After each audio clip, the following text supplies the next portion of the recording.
Claro, lo histórico se ve cuando pasa la historia. Sí. Claro, no se ve uno en la historia. O sea, pero bueno, yo la verdad es que me parecía que era un día histórico y me parecía que me apetecía formar parte acompañando de ese momento.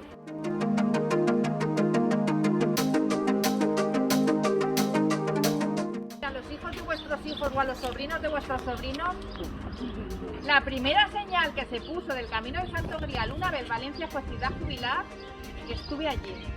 Eso no lo puede decir nadie el Camino de Santiago. Solo por esto ya vale la pena.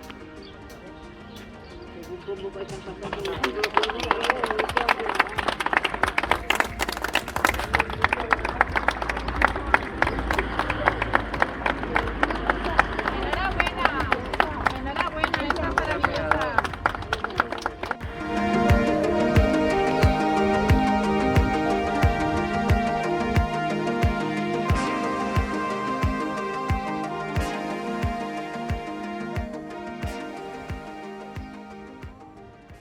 Quiero dar gracias a todos los presentes, a todas las autoridades que habéis venido. Quiero deciros que este es un gesto noble, pequeñito, pero es un gesto que es fundamental para lo que es recoger una siembra.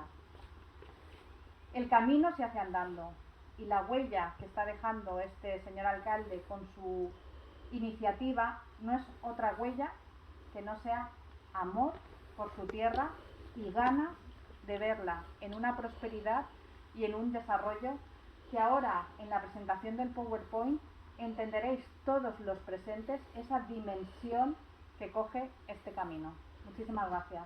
Todo el trabajo realizado. Muchas gracias, Ana, y muchas gracias a la asociación.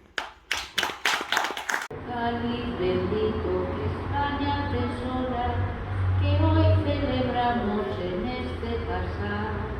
Bendice a Moseros y a toda Valencia, con fe te pedimos, oh Santo Grial.